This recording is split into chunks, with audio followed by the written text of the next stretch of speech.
Welcome to episode 5 of the No Scrubs podcast. I'm your host, Lewis, and joined with me today, the one, the only, it's Smosh. Hey! Fuck, man. How She you caught going, me by Smosh? surprise. Shut up! Like, I was, as the people say, stun-locked by that conversation. She doesn't know the gravity of what she said, but I felt it. So, And I'm gonna call her out tomorrow. So Stephen had no idea I was going to put him on the spot like this. No. But there's you tell there's two stories, because Okay. there's the historic one, and then there's obviously the one that happened today. So basically, when we were a lot younger, I had a haircut that looked like Anthony Padilla from Smosh. And the boys, including this dickhead over here, would be like, "Oh, you look like Smosh." And I was like, how the fuck do I look like two people at the same time? And yeah, it was a tragic haircut. It was in the past. I was just like, it's just a relic of history. At work, we have a new person helping out. Haven't really talked to her that much, and she seems nice enough. And I was helping out with something, had to go outside, and then I came back, and she's just like, "Can I tell you something a bit weird?" I was just like, "Go for it." She's like, "Have you heard of Smosh? You remind me of one of the guys from it." And through like borderline gritted teeth, I was like, haven't heard that name in a long time. She doesn't know that she morally wounded me, but I'm gonna let her know tomorrow. It's like a guy I worked with at previous job. Previous job we both had, actually. When I started there, I was like, "Dude, anyone tell you look like the Milky Bar Kid?" And he was like, "Shut the fuck up. No, I don't." And show a picture, and it's like, dude, spitting image of the Milky Bar Kid. And I saw my mum walking through the mall, and I'm like, when you pop back this way, I'm like, can you tell Tyler? Shout out, Tyler. Can you tell me, can you tell him? It's like, "Oh, you look like the Milky Bar Kid." So sure enough, walking through the mall, she's like, "Has anyone told you look like the Milky Bar Kid?" And then walks off, and Tyler's like, "What the fuck is going on?" And then one day we got a box of stock sent to the kiosk, and it was literally in a Milky Bar box. And he was like, "Did you fucking set this up?" And he's like, "Did you get a box of Milky Bars delivered to the fucking kiosk?" And I'm like, "I didn't, bro. I didn't." He opened it up, and it was all like fucking phone cases. And he's like, "Oh my bad." Like, just by chance. So yeah, we do a little gaslighting from way back. Speaking of gas, I remember the worst stitch up I did to him was because there was like small kiosk in the mall. I think like he ripped ass, and I was just like, "That's fucking awful." And I see some customers like on their way over. I rip ass right back, and I'll be like, "Be right back. I got to go to the bathroom." So I left him in my scent while I had to serve these customers, and he comes back. He's like, "You fucking asshole." I was like, "Yeah." Yeah, hey, he did it first, mate. Fuck him. Yeah. But no, good dude. Lovely dude. So I want to start off this episode by making a formal apology to Ubisoft. Last episode, for context though, I was really tired on the last one, and Stephen was keeping me on track, which is really bad because he's usually the one. Well, we both go off on tangents, but I usually reel us back in. You having to reel me back in, and Chris noticed it as well when he was listening. So yeah, I was just like, and I just thought it was funny to just every now and again just be like, "Fucking Ubisoft," and just go in on them. Catch some absolute strays. Yeah. So apologies to Ubisoft. We want to gas up let's be honest though, the few franchises we do like Ubisoft. But dude, I want more 2D Rayman games. I was joking. I said to Steven before we started recording, I was like, "Man, those new Rayman games, those new 15-year-old Rayman games." I looked up and Origins is literally 14 years old. Like, I'm just like, fucking hell. Like, in my mind, yeah, they still hold up. They're still fantastic games, but in my mind, I was thinking, when I think of the old Rayman games, I'm thinking of like PS1. and there's even ones before then as well. I think. Yeah, I'm pretty sure it was for like things like the Jaguar. Ooh. So yes, those Rayman Legends and Origins were fucking fantastic, and then Child of Light. I would love Ubisoft to get back to being that kind of company that makes these games. I think that New Prince of Persia, that 2D Metroidvania one, feels like almost a little bit of that again, a bit of that energy, which was cool. I played the demo and I enjoyed it, but it didn't truly grab me, and I was like, it's a full price game. But yeah, just wanted to be like, look, Ubisoft, you're not all bad. I played like 20 hours of Division. Division players will tell you that's nothing, but I paid like $5 for it and played 20 hours, and I was like, this game goes pretty fucking good. So I kind of hope Ubisoft sort of does a bit of an Adam Sandler, and I'm going to refer to this as slop. Like, each to their own. There are people who are passionate about like Assassin's Creed and stuff.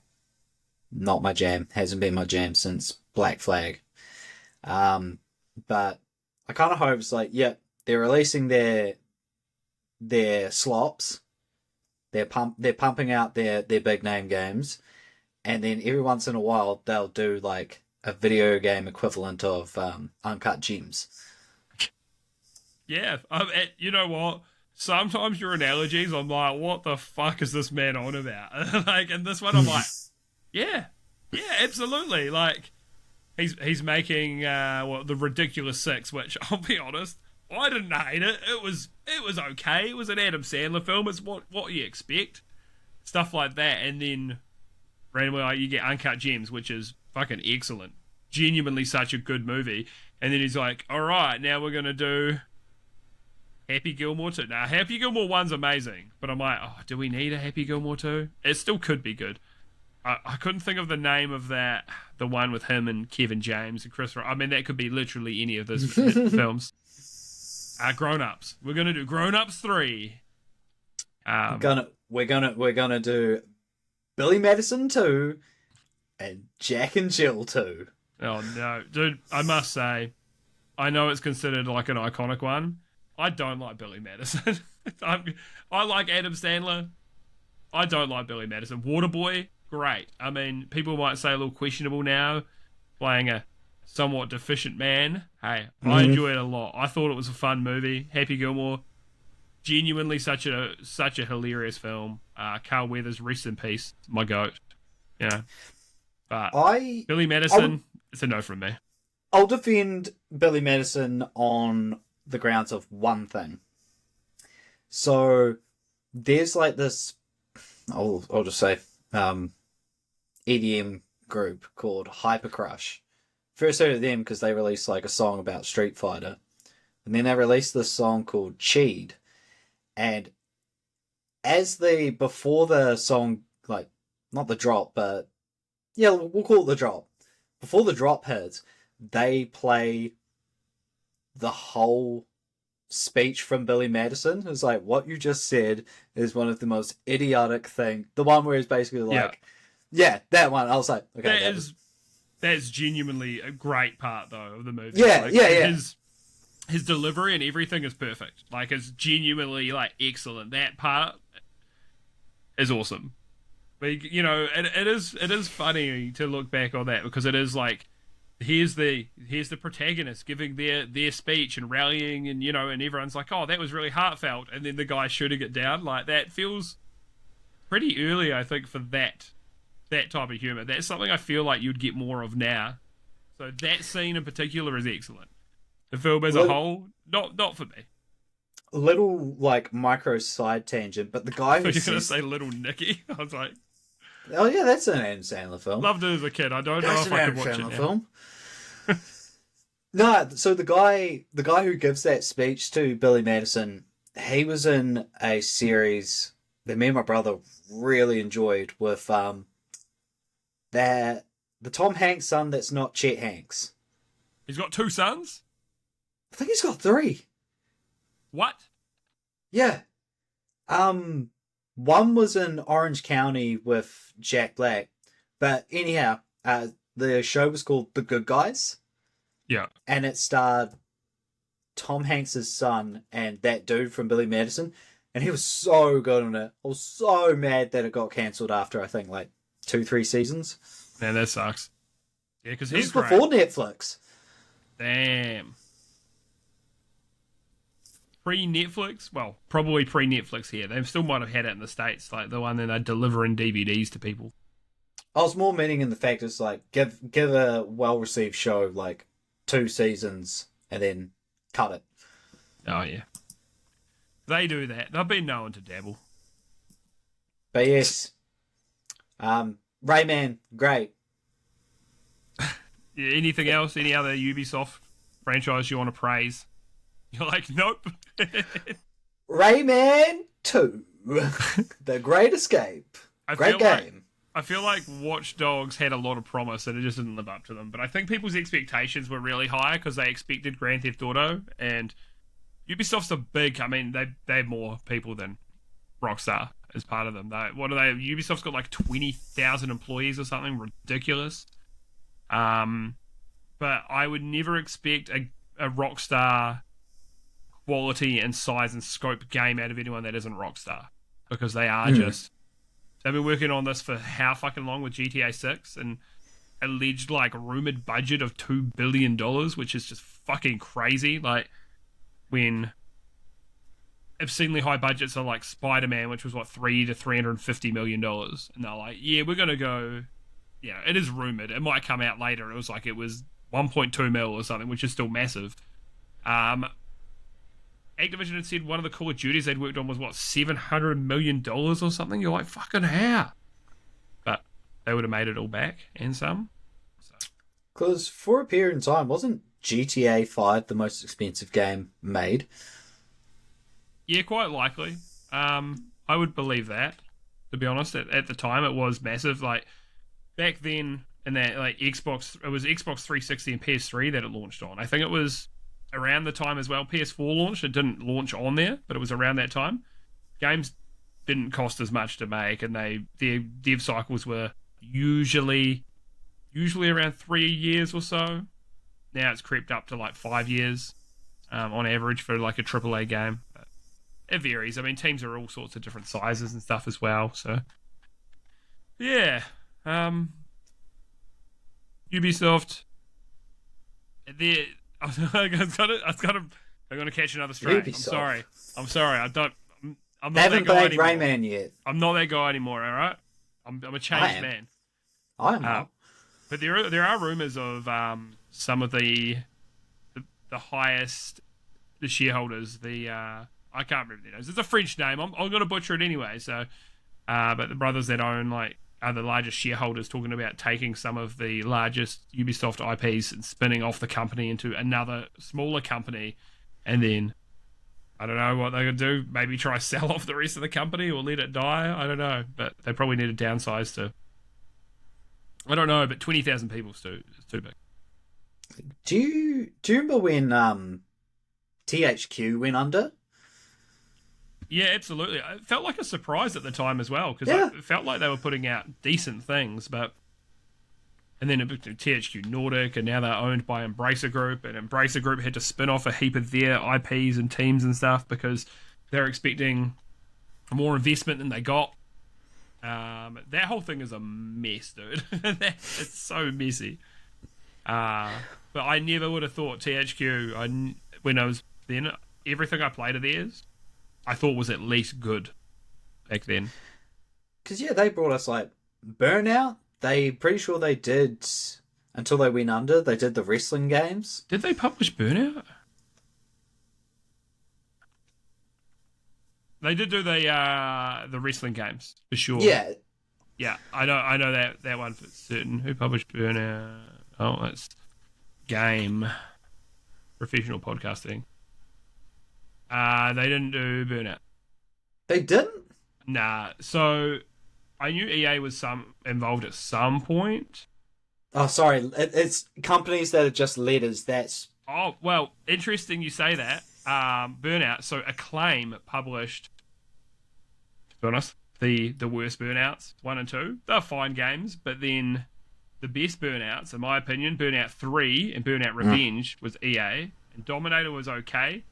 And then Paradise I thought was kind of average. Is that the open world one? Yeah, I didn't like it very much. What's this Dangerous Driving? PS4. I've never even heard of it. But the developer was Criterion Games. I remember that because Criterion, I see their logo and stuff and be like, hell yeah, brother, let's go. But it's funny that you said about THQ because Acclaim, who published the previous ones, they are a company that have died and now come back recently. Someone's taken the name back. So Acclaim, it's a name that you're like, I've never heard of them. You see the logo, you're like, I've heard of them. More like Reclaim. Got them. So kind of could have a similar trajectory as some of these other ones. But yeah, I think THQ published a bunch of Warhammer games. Warhammer 40k games back in the day. So yeah. So it'd be interesting to see if Ubisoft is still the big brand in coming years though. This is not slander. This is not me hating. This is me being serious. But I imagine the franchise would be to take like Assassin's Creed, Far Cry, and maybe the Tom Clancy name. And I wonder if anything else. Probably the big ones.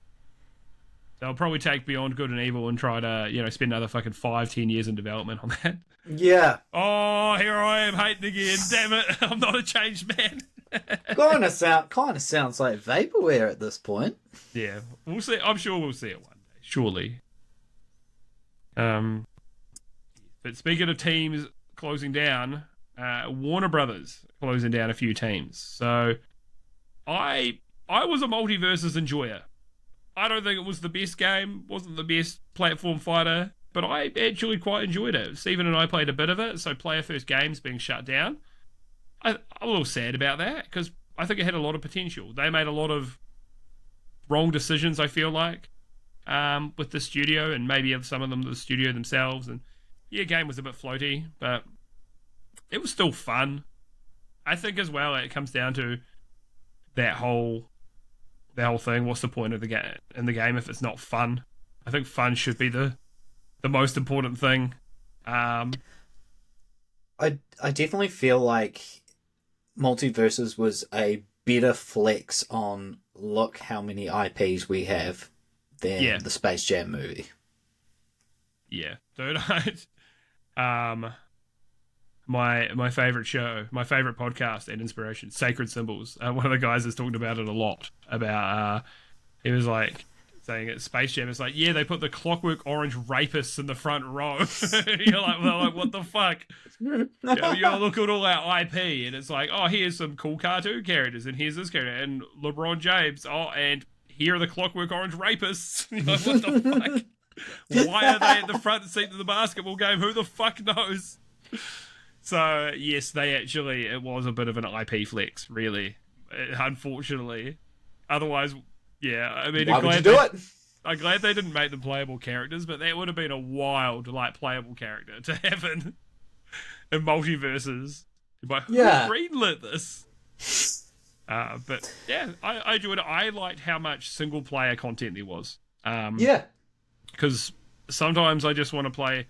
I don't want to be playing online all the time and being sweaty. I just want to enjoy it. I want to just play the game. I love that Legends of Runeterra, the card game, that as much as I just like Riot Games and League of Legends at this point. Well, League of Legends is okay. But it's, I like there's a lot of offline content I can play on it. And it just makes me more interested in it because that's how I want to play games these days. I also liked the I thoroughly enjoyed doing that.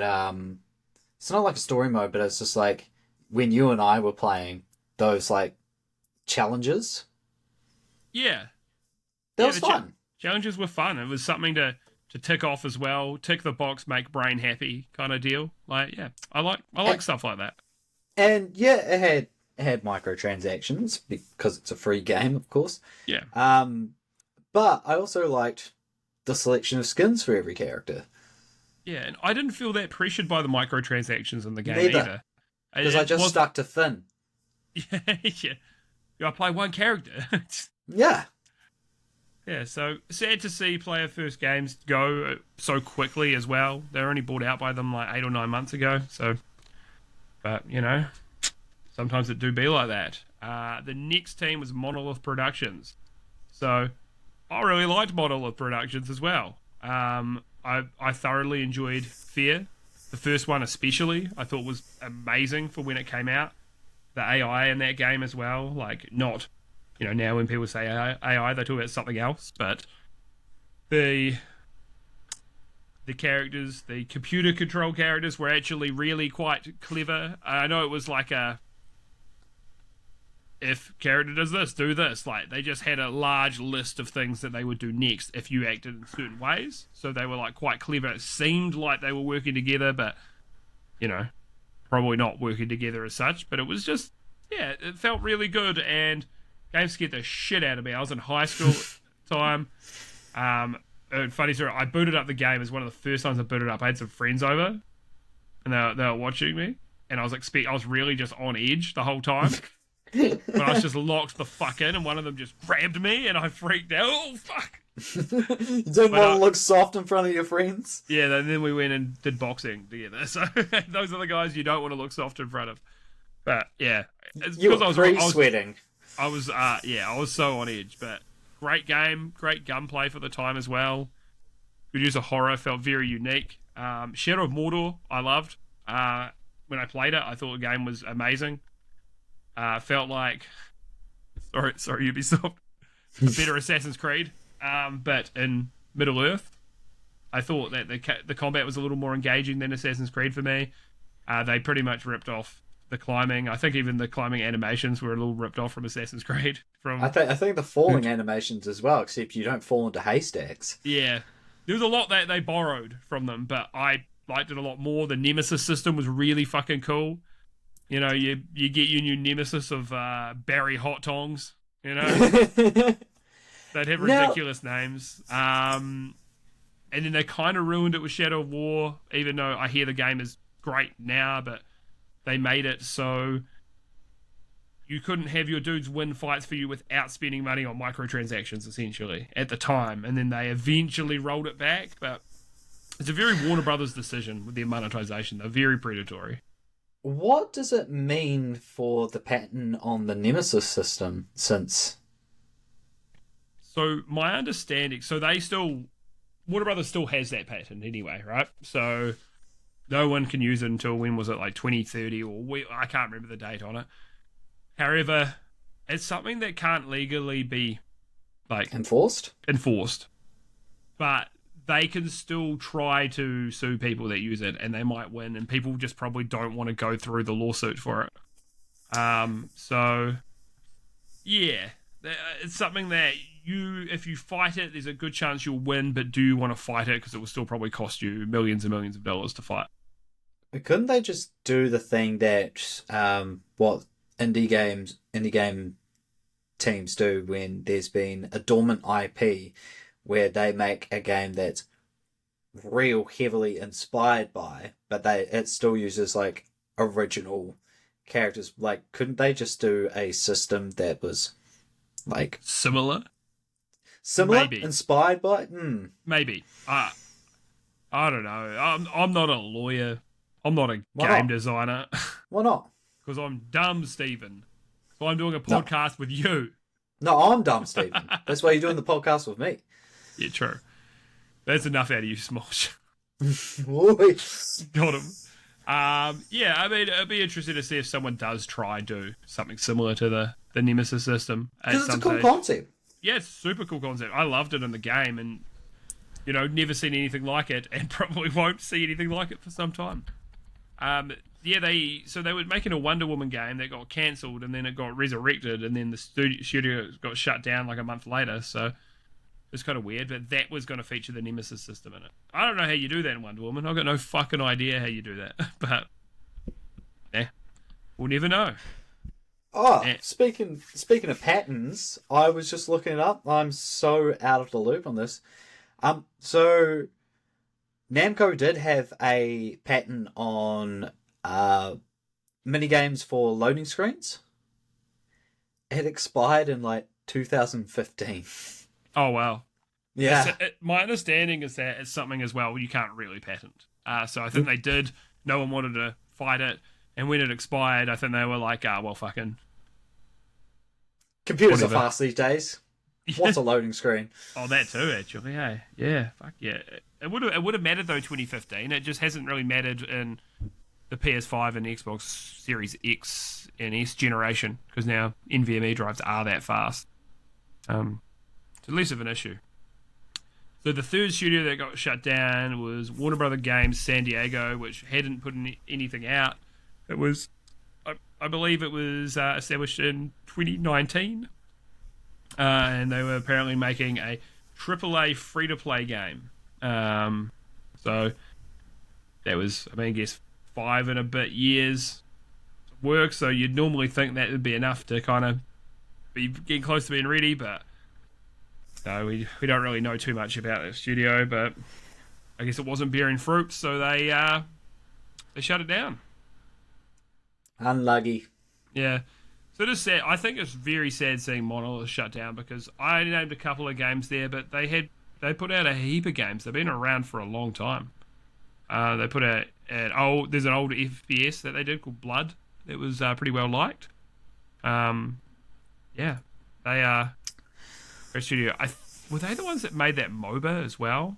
So our boy Hamish doesn't like them because they drop the support, and if you commented on the forums, they'll ban you, saying like, game's broken. They're like, fuck you.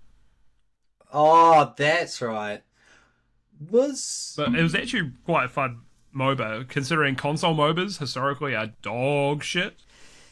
It was quite fun to play on console. Was that the one that also had like a real good IP pull? It was Lord of the Rings. Oh no, I was thinking of the Blizzard one. Oh, Heroes of the Storm. They had like Diablo and Lost Vikings. Yeah, Lost Vikings was a deep cut. Yeah, I like Heroes of the Storm. As a game I played for quite a while casually because it felt less sweaty than other MOBAs. You know, you don't have last hitting or like Dota's. You've got the minion denying and stuff. And I'm a 32-year-old man. I just don't want to be sweaty gaming all the time. I just want to fucking chill out and enjoy it. And you know, nothing wrong with enjoying competitive games. I've been, you know, I'll talk a little bit more about it again. I've been playing a bit of Marvel Rivals when I've had time, and I enjoy it. But I feel like I'm not playing ranked or anything. I'm just playing casual. I'm pretty sure I've said this before, but like, I'll be having fun, like trying out some new combos in Street Fighter 6, and I'll be like, cool, I reckon I can do this. Do a just a free play, non-ranked, and I'll say, yeah, that worked out. That was real cool.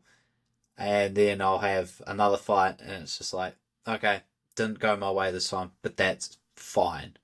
But boost up the confidence, go on to ranked. Ranked just gets me at different levels of mad.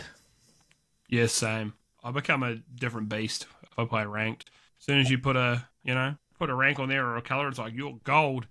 I just become a different person. I get stressed out. I'm no good to anyone. It's a different form of anger. Yeah, it's no good. So, not for me anymore. The old ranked gameplay. Too casual now. So sad. I say it, but then I'll talk a little bit more about this too. I've been playing a cozy game. Well, I won't bring it up now. But I've been playing a game I consider a cozy game for me that I'll talk about soon. I just keep doing this little hand gesture. I don't know what the fuck this is about. I'm not even Italian, bro. I'm too pasty. They'd kick me out. So there's been a couple of games added to Game Pass recently that I really enjoyed, and I realised we put together a little list, and 3 of them are roguelike. So it was completely unintentional. I was trying to compile a list of things that people might like, but it just happened to be roguelike. So first one I want to talk about is Enter the Gungeon. I love Enter the Gungeon. I think it's such a cool game. I love that. So yeah, it's a top-down roguelike, and you've got multiple characters to choose from with different different starting weapons and different abilities. And you know the drill. But I love that everything is like gun and bullet themed. So you'll see there's like a bullet with a little gun that shoots other bullets at you, and there's another one that's like a shotgun, like shell that shoots you with a shotgun. There's all sorts of stupid shit like that. I don't want to name it's not the true final boss, but the original final boss. It's a pun, but I don't really want to spoil that. It's kind of a fun thing to find out. But all the bosses are like, one of the first bosses is like just this bird with fucking Gatling guns and just swoops down and fucking fires Gatling guns. And you're like, this goes kind of hard. It really is, it's in the name. Into the Gungeon. It's a gun dungeon. It's so fucking silly, but it's so good. You're like, my mind has been blown. But don't get fooled by Exit the Gungeon. It was a game made for iOS. And it's a little 2D side-scroll shoot 'em up, and it's just not very good comparatively. Like, it's not terrible, but it's just not that good. I was still excited to play it when it came out, because I was like, it's coming to Steam, yeah. And then I played it, I was like, yeah, this is a mobile game. A good mobile game, but still a mobile game. So, Enter the Gungeon is great. Highly recommend it. Do you have anything or any experience with Enter the Gungeon? No, that's why when I saw that it's coming to Game Pass, I was like, hey, do you want to black this? And you was like, oh, I don't want to start from the start. I don't want to unlock all my shit again, man. It took me a while. No, but it's either that or Nuclear Throne that my brother praises highly. I have 118 hours on Enter the Gungeon. Nice. Start from 1 hour. No, I've got 22 hours on Nuclear Throne. I like Nuclear Throne, but it just didn't have the same depth as Gungeon to me. There's still a lot to it. There is still depth. That's not to say that there's no depth, because there absolutely is. But they both get shit on by Binding of Isaac, so... And it is just the depth of, like, how many combinations of items and things you can have. That's just fucking crazy in Isaac. But all good games. Highly recommend all of those. The next game is Monster Train, which I also have experience with. And what I say earlier, I've got 30 something hours on it. Yeah, about 34 hours. How do I explain Monster Train? It's a roguelike. It is a lot of it's about positioning of your dudes. So where you have your dudes and so on the train, because you're going up, you're beating different levels of fucking shut up, Monster Hunter. Fuck you. Hope that hasn't played through. It sounded kind of like pornography, I'm not gonna lie. It's that anime girl kind of panting, running voice, and you're like, ooh, that sounds suspicious. But it's not. Steve, you gotta stop autoplaying this shit, my dude. There's Monster Train 2 coming out. This is once again professional podcasting. I just wanna see if I can describe it a little bit better. So yeah, you've got your cards, you end up play your cards to do certain moves, and you want to have like usually a beefy guy in the front to block some damage, and then other dudes in the back to deal the damage, and so on. So you're just going around different floors of trains, and you don't want to get wiped, essentially. And then you've got little tracks you can choose, around. You're like, I want to go to this area that I can collect some more dudes, or you're like, I want to go there and get some gold, and then next time you go to the shop, and you're constantly upgrading your cards, so on. It's just a really good formula and done really well. So I'm interested to see what they do in the next one. Another similar kind of game that is more in depth, but Slay the Spire.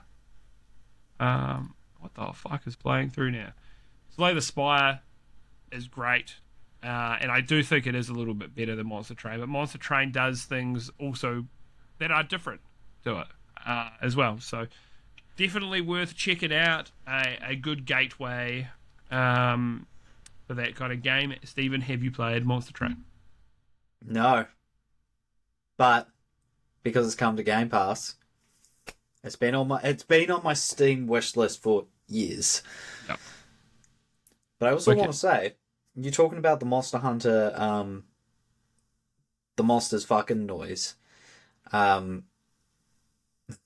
panting, reminds me of one time playing Breath of the Wild, and every time I had to go to upgrade my armor at the fairy springs, I always had to mute.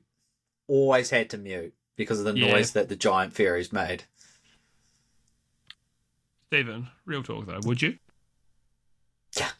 No. Yeah. Hey, had to check, mate. Had to check. Yeah. The next game, Balatro.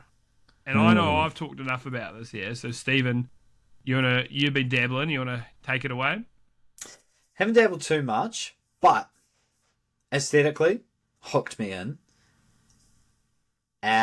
Still learning the decks, but something that is so dumb, but because at first because a lot of my mates play it, fair amount of podcasts I watch rave about it, I was just like, oh yeah, no, it sounds good on paper, but it's like I don't remember poker. And then when I booted up, I saw they had that little thing that's like your suit lists or like your, and I was like, oh fuck, we going. So yeah, I wonder what my life's what state I'm gonna be in next couple of weeks. I wonder if I'm not gonna be playing in the shower. I'm not gonna be that down bad. Hey, still down.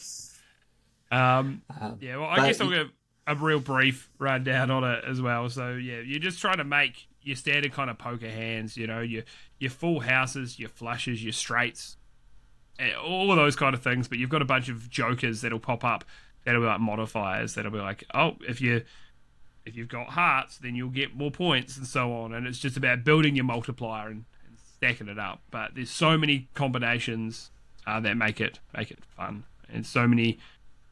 Yeah, it's different every time you play it. So, yeah, it's a good time. I think it's very close to like a perfect game because it just has an idea, it executes on it extremely well, and that's it. You're like, well, cool. You're like, fantastic. What more does a growing boy need? Power to it again. Like it was competing for the Game Awards, was competing against like Black Myth Wukong and the Elden Ring DLC and my beloved Astrobot and my game of a lifetime that wasn't nominated, Like a Dragon: Infinite Wealth. It does feel pretty bullshit that it wasn't even nominated. To be quite honest, if I could, like, just memory wipe, playing a game so I can experience that game for the first time, Infinite Wealth, no questions. Mine historically would have been Dark Souls 1, but now it would probably be Elden Ring. I really would. I just would want to play Elden Ring all the way through again because it was so magical. As someone who doesn't replay a lot of games, which you're going to find out later is not always the case. I generally finish a game and I'm like, cool, that was great, and I don't want to play it again. I don't want to watch the same TV shows or movies again. I'm like, cool, I've seen it. Great. That was awesome. It's very, very rare for me to, especially as soon as I finish a game. Elden Ring, as soon as I finish it, I'm like, bro, I want to run this shit back. So this shit took me like 90 hours. I'm like, dude, I want to do that all over again. Like, let's do it in 80. Yeah. So yeah, I get it, man. Everyone's got one of those games where like, man, I'd love to experience this again for the first time. You know what would also be great though? Genuinely, I know enough time's gone on, people now think differently, but The Last of Us. The first time I played through The Last of Us, I was like, wow, I would love to play this again blind. Do you want that game to be remastered up? second time? No, I don't want it. I don't. I mean, actually, it already has been. They did the remaster, and then they've done the remake. I haven't played through them since they've redone them. I don't need to because it's one of those games that it's so. I think it especially with story games. Ultimately, I don't have the desire to play through them again as much. Like a gameplay-driven game, I'm more likely to because the thing I liked the most about it was playing it. But once I've heard the story and I know the story, I've experienced it. Doesn't hit as hard the second time in nearly all cases. Where you play something where there's a twist and you're like, well, yeah, I don't know. I know what's about to happen. Well, it's like sort of like two things. When I was playing through Infinite Wealth, went through the dub, and because I always play the Yakuza games / Like a Dragon subbed. Weep. Yep. What are you gonna do about it? And just the English voices. The English voices for Infinite Wealth, remarkable. There's a scene where basically Ichiban does something silly, and he's in the Japan equivalent of Denny's with the boys, and they're like, his two mates were like, "You didn't do this, did you?" And he's just like, "Yeah, I did that." And they both collectively just go, "Oh." I'm glad it's got a good dub, man, because I wouldn't be playing it in Japanese. I don't have time for subs, bro. I don't have time. It's too busy. But also, just on a little side note, I can see the appeal in playing a game second time. I can see the appeal in like watching a movie a second time because that's what I did with where friggin' Fight Club. It's because there were certain things I didn't pick up on the first or second watch. or third for that matter. Third. I agree as well, though. I think there are some that are worth watching multiple times, and I'm biased, and I do think Fight Club's one of them. The Prestige is one of them. It's a movie that once you know how things unfold, and then I spoil The Prestige. I would never. I adore. Great movie. It's fantastic. Movie. But once you know how things unfold, when you watch it again, there's so many things where you're like, oh, there's like fucking 5 massive like fucking wow moments of once you have context for things, which is great. I think that's great filmmaking. It's great storytelling. That's when you want to watch a second time and see all the hints and the breadcrumbs they've laid for you when you have context for other things. I think that's fantastic. Also on Fight Club, they talk about how they're in the movies, like splicing in a frame of gay porn, right? There's a thing in the film they talk about. And when I was watching the film, I noticed these random little flickers flashing up, and then you get to that scene and you're like, hold on a second, are they doing that to me? And sure enough, if you pause it on those frames, you're going to see a guy with a massive hog on him. Well, it's like first time watching. I didn't pick. Movie's been out for ages. I'd like to think that most people have seen it, but everyone knows who Tyler Durden is. But don't just spoil though. No, but there will be a character that comes into the fold, but you don't realize you see. Like, I didn't pick up on the fact because there was a certain part early in the movie, something happens, and you see this character blip on screen briefly, and I was just like, I did not catch that the first time around. Yeah.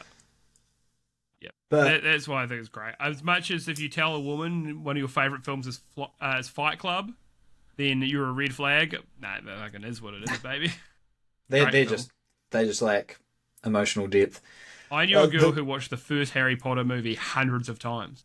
I'm like, why don't you watch the second one? Oh, but I really like the first one more. Like, okay, like that was so bizarre to me. I'm like, there's so many things that you could be experiencing, but you just choose to watch Harry Potter and the Philosopher's Stone hundreds of times. So two things. The reason why I brought this up is because what I don't get is people who will read the same book multiple times. I don't get it. Can't read, so couldn't be me. It feels like you're calling out your mum. I don't know why. Nah. I just feel like, listen up, Stephen's mum's name. Yeah, listen up, Mrs. Stephen. Yeah. Damn it, it sounds like she's married to you. Ew. I mean, there's nothing wrong with her, but she's my mum. No, Like, so... oh, she's not my type. Not the fact she's your mum. Nah. Nah. No, so, had a... Not going to steal my mate's story, but just going to pull a little bit from it. So, long story short, mate has a friend who will make his routine. He'll just keep on doing same playthroughs of 1 or 2 games, one being Skyrim. Finished it like 30 times. And he's like, oh, it's that time of year. Time for my 31st run of Skyrim. Mate gets him into The Witcher. He's like, this is real cool. I really enjoy this. And mate goes out to do something. He comes back, and his mate that he showed him Witcher 3 is back to playing Skyrim. He's like, what the fuck are you doing? This sounds like Ruben. It's not Experience Ruben. new things. It sounds, but I know it's not Ruben, but this sounds like Ruben. For the longest time, bro, he'd run through Fallout 3 and 4, and then Skyrim, and then he'd run through the Dark Souls games, and then he'd run through like something like 7 games on rotation and just keep playing through them, play through The Witcher, just keep going through these same games over and over and over. I get, though, you like what you like, and I think playing something like The Witcher,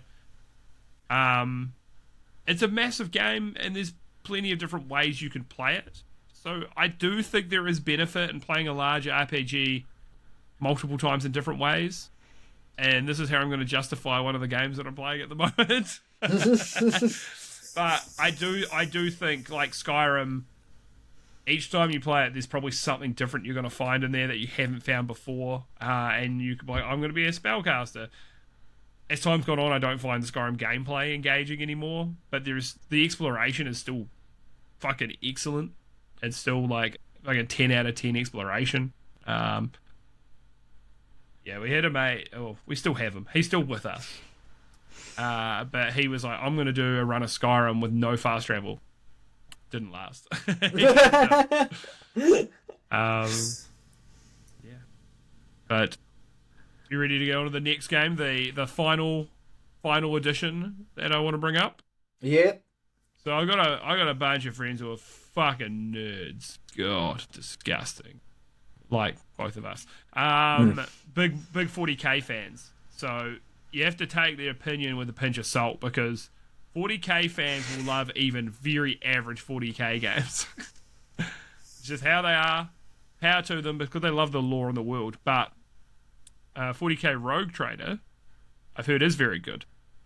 So the problem I have is I've heard it described in so many different ways that I can't really tell you what kind of game it is. So someone told me it's like Diablo, and then I looked it up and I didn't know. I'm like, is this like Diablo? Some people were saying CRPG, which could be mean different things to different people. That could mean like Diablo, but it could mean like Wasteland and early Fallouts and stuff like that. But you're going to have to say like early 90s kind of, or 90s era PC CRPG kind of vibe I get from it. It's got a bit of like tactics RPG elements and stuff in there as well. But it seems really cool. Apparently the game is fucking long. I was just saying it's an ultra crunchy 130 hour space epic. I'm like, fucking hell. But sounds like it's got a few bugs and things in there. Looks like it's got great writing, which is great because it's hopefully reminiscent of that early Fallout writing, which, dude, I've got no interest in playing Fallout 1 and 2. But when you see clips from it, you're like, dude, this game is hilarious, and like the options of things are just outstanding. So it seems like as well it seems like your choices do matter a bit in this as well. So if you're into that kind of game, I think it's worth checking out. So you reckon it's like the CRPG equivalent of like boomer shooters? I mean, kind of. My boss loves CRPGs. And then he's like, "Nah, I've got no interest in Baldur's Gate 3." He doesn't like the Larian feel. He tried with Divinity and stuff like that, and he was like, "Oh, I don't know, man." He big Wasteland guy. I had Wasteland 3 installed for fucking like 2 years and I never touched it. I wanted to. I'm like, it looks really cool. And then I was like, oh, but there's other games to play. And I just haven't got to it. But I would like to play at some point. I know as well, I'm not a CRPG guy, but they have an allure to me. There's something about them that I like. I'm interested, but I'm never like super engaged when I play them. So...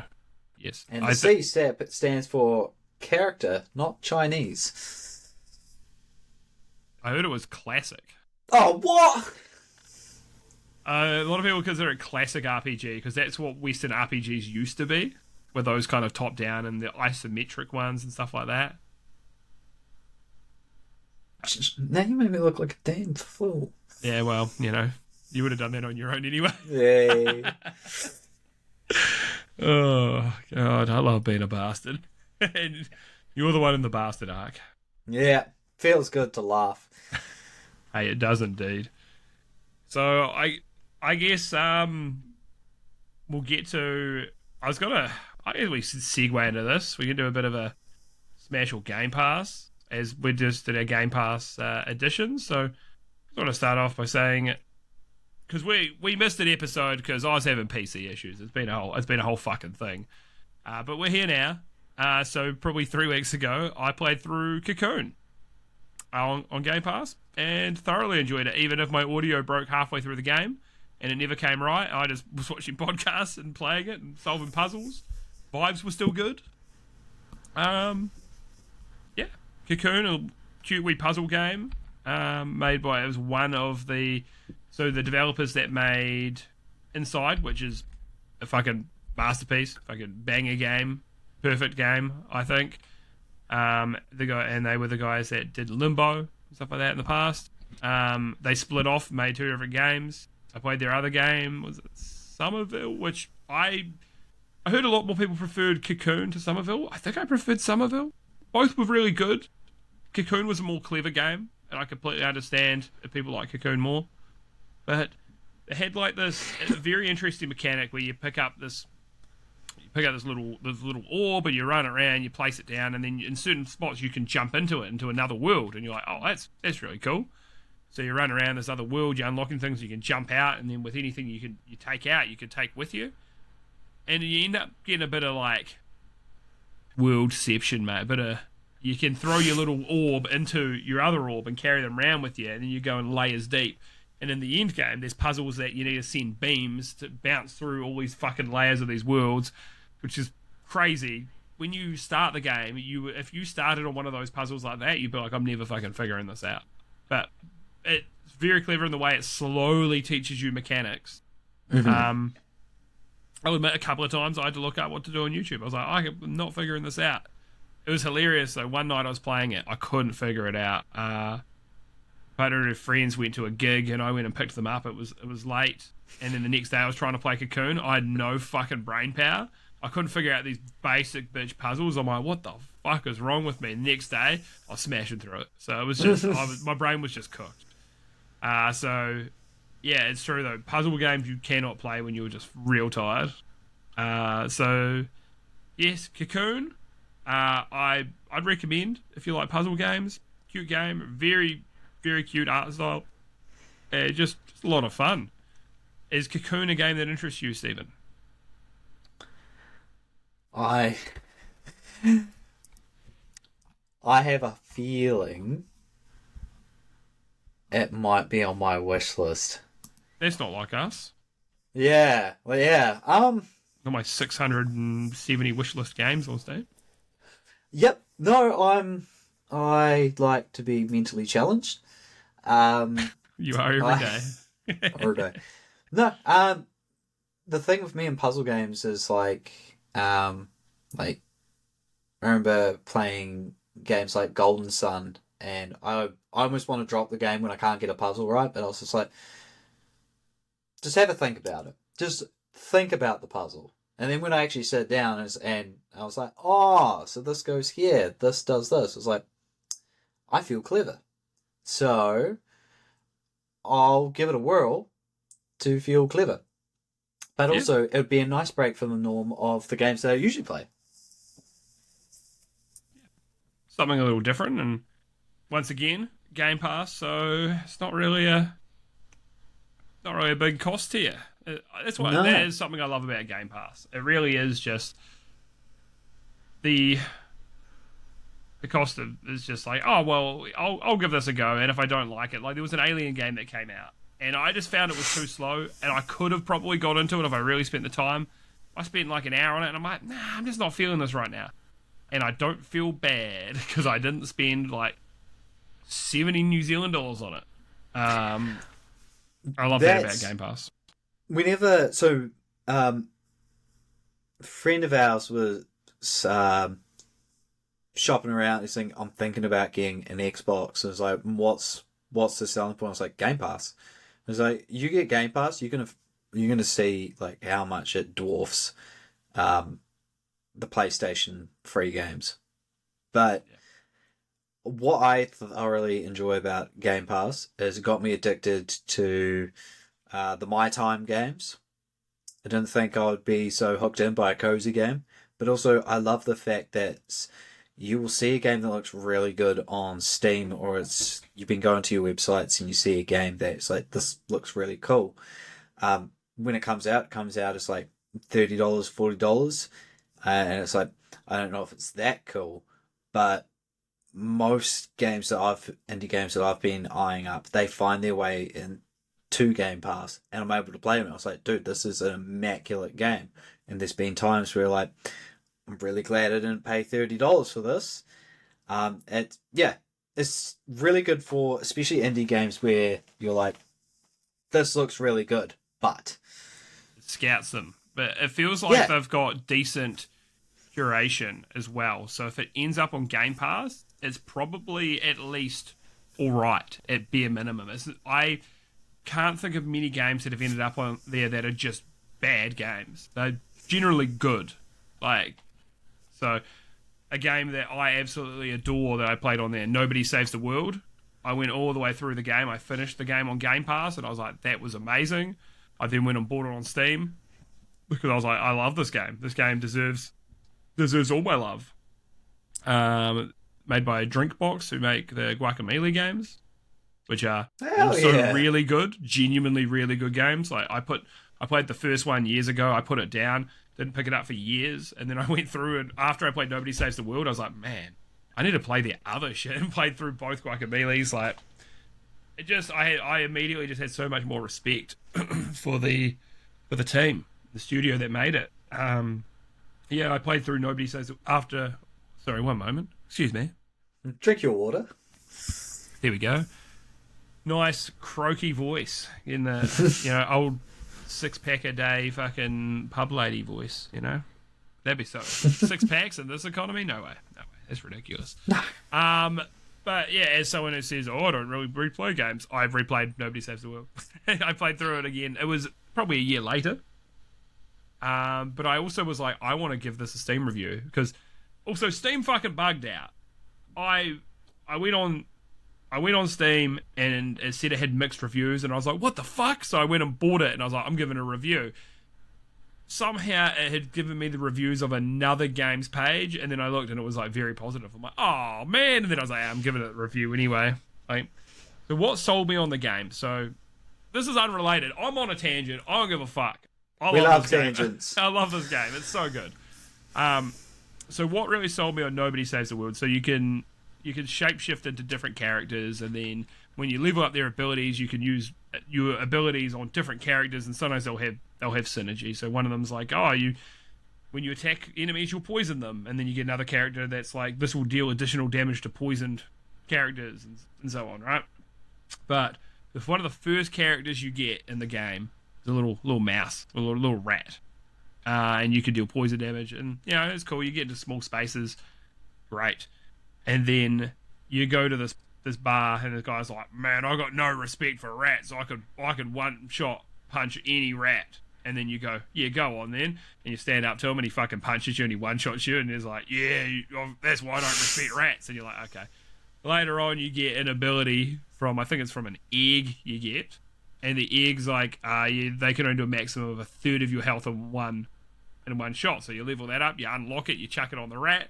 You go back to this pub, this guy tries to punch you, only has a third of your health, and he's like, oh man, you've changed my outlook on rats. I've got so much more respect for you now. Like, and I was like, I love the humor in this game. I'm like, this is so fucking stupid. Stuff like that, ever so slight spoiler, but there's a heap of those kinds of moments in the game. And I'm like, man, this is so good. Is this still on Game Pass? I bet it's not. I'm just guessing it up. I feel it left a while ago. I think it did too. Yeah, did. Look, this is a game that I think people should just buy anyway because it's just such a fucking excellent game. The art style is amazing as well. I think it's such a good-looking game. It's so goofy. It's got such great synergies for all these things. It's just fantastic. I know, like I say, I played it on Game Pass. So, in my heart, it's still a Game Pass game, but it's long gone from there. Game Pass alumni. Yeah, I guess how we got here, because we were guessing up about, I wouldn't have tried that game if it wasn't on Game Pass. And now I'm like, this game is, to me, it's a masterpiece. I love it. So that's the beauty of Game Pass for us. I get as well, people are like, I'd rather own my games. And, yeah, I 100% get it. It's, you could be on a subscription, there's a game you really like, and then it's gone. And you're like, oh man, I would have rather just spent the money on buying it. Absolutely. That happened to me. What was the game? I thoroughly enjoyed Dragon Quest XI. Oh, dude, I wanted to get around to it too. Yeah. And I was like, I could go for a second playthrough, and it's like, this game's left Game Pass. That's fine. I'll do Dragon Quest Builders 2. This game has left Game Pass. That's the other problem. And that is a thing about PlayStation Plus that is good, is if you're still subscribed, here's your monthly games, you add it to your list, right? Even if you're not going to play it, you go, cool, add to my list. And then you stop subscribing, 6 months later, you're like, I do want to come back to it. You subscribe again, you've still got those games, even though they're gone, but you have already added them. They have two different ones. They've got their game catalog, which those ones rotate in and out, and then they've got the ones you've added for your monthly games that you always have, as long as you're paying for the subscription. So that is one thing that over time you are rewarded more for being a long-term user of PlayStation Plus, because you keep adding to your list over time, right? But if you had to sign up, if you hadn't been a member of either and you had to sign up for one right now, PlayStation Plus is not as good of a deal, I think, as Game Pass. It's just... Also, it's like, oh, you want to play the new Call of Duty? It's fucking there. Great. One of my most played games of last year, 90 odd hours, and I've probably got over 100 hours in it now. Fucking Call of Duty. Zombies with the Boys was too good. And that's why another good thing to, if you want to give Game Pass a jam, is you can look up what are day one exclusive games or day one games. That always helps. But also, what I thoroughly enjoy is I don't really see anything that I'm not really in the mood to jam anything at the moment. But they do have that section coming soon, and it's sometimes I'll be like, nah, but then there'll be times where it'll be like, oh, I'm actually there's been time. I was hoping, sometimes I'll be like, nah, and then other times I'll be like, yeah. Yeah. Essentially, well, there's been times where I've unsubscribed and I'd be like, yeah, no, just need a little break. But I'll see there's a game coming to Game Pass. It's like, I'm resubscribing in time for that. Yeah. That's how they get you. And at the same time, when you're gaming on a bit of a budget, sometimes I used to just be a guy who was like, oh, I'll buy AAA games all the time, no big deal. And now I've got a house and responsibilities and, and I can't justify dropping these days 120 New Zealand dollars on a game. But so often it's game just dropped and it's on Game Pass. I'm like, fuck yeah, dude. and I'll just And play it on also, there. the thing that suckered me into it was, you and another mate of ours gassed it up a fair bit. I was like, all right, all right. But if it's, I don't know if it's still a thing now, but if it's your first time subscribing, it was $1. Yeah, Yeah. yeah, they Why do. not? They go real good on them deals. I was looking for the coming soon. That's why I'm fucking like side eyeing. Atomfall was coming later this month. Atomfall looks like a Fallout-ish kind of game. It looks Is quite that the interesting. Russian one? Or is I that think there was Atomic Atomic Heart? Heart, which was also on Game Pass. I think it might have gone now too. But that's coming out later this month, probably 2 weeks away. South of Midnight, 3 weeks away. That game I'm super looking forward to. Yes. Clear Obscure Expedition 33. Also, I must say, terrible fucking name, but looks fucking awesome. That's the one that it looks like a Western JRPG, right? Yeah. Yeah. That's right. Yeah, that's exactly it. With great voice talent and stuff in it as well. You got Ben Starr from Final Fantasy. I think Andy Serkis is in it. Like, good shit, bro. There's heaps of good talent in there, and the game looks like a super high production JRPG. Well, inspired by. I'm still gonna say it. I think there's talks is like, oh, it can't be a JRPG because it's not Japanese. I'm like, nah, it fucking can. Doesn't matter. Weeb RPG. It's if it's that style of game, that is style as a JRPG. Like it's a genre ultimately. So that was cool. We got Doom: The Dark Ages on it's a couple months away, and I thought this was going to be closer than it is, but what's that in fucking August? That Tony Hawk's Pro Skater 2 and 3 is coming, but you know there will be things in between. There's only one I didn't name there, Commando's Origins. I don't know much about that, but there's some good shit that's coming out. You know, and if you were to play all of those games we named over those months, you would have spent significantly less money than if you bought them outright. And, you know, that could be how they get you if you don't, you know, if you're that. Oh, bro, what am I saying? If you don't play the games, right? It's the whole thing. They keep you subscribed and you're not playing the games. Obviously, that's the idea of a subscription model. You know, I've got Netflix and only my girlfriend uses it. I don't use it almost ever. I'll probably cancel my Prime soon because I haven't used that other than watching Invincible recently. Probably cancel it and then get it again when I get The Boys. Well, when The Boys comes out. But stuff like this, I'm like, okay, well, I've got, you know, if you play Atomfall this month and then South of Midnight and Clear Obscure next month and then Doom: The Dark Ages, you've just played like fucking $400 odd of games for like $40 or however much you're paying for it. Great value for a tight ass like me. So, yeah, I know we went off topic there. I mean, that's what we do, but there's so many games that are in there that are worth playing for your subscription. You know, speaking of words that sound like subscription, Inscription's on there. Great game, published by Devolver. Highly recommend. Love that publisher. The first third of the game is 10 out of 10. The next 2/3 are still really good, just not 10 out of 10. I know that's not a good sell, but be like, wow, this game gets worse, but it's still this game's still very good. But yeah, I love the start of that game. There's so much like mystery and intrigue, and I love a card game. But let's steer the ship. What else yep. So about what I've been playing, because that was that was actual Game Pass, of course. So, did you say what you've been playing on Game Pass? Blatro.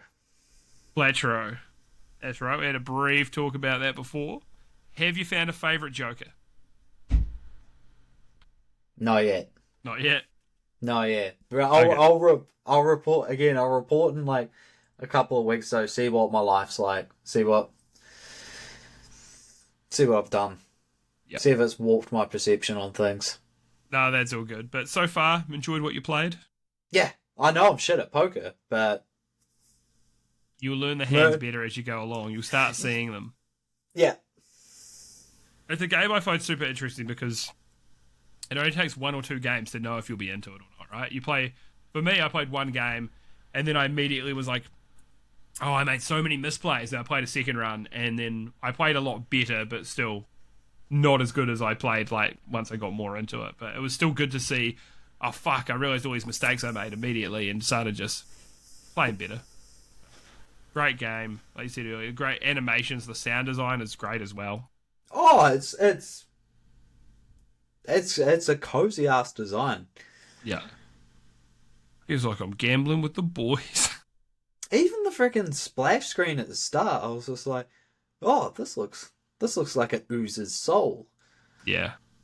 So much soul. So much soul. Great game. The next thing, oh yeah, I guess we're going to transition. Well, we've been playing, so I said Cocoon, so I finished Cocoon. I got all the achievements in it. So, pretty good. Haven't done that in a while. I've been playing more Marvel Rivals. So, just been playing casually, just chilling. Once again, Brain likes ticking boxes, doing challenges, so it's been a bit of fun.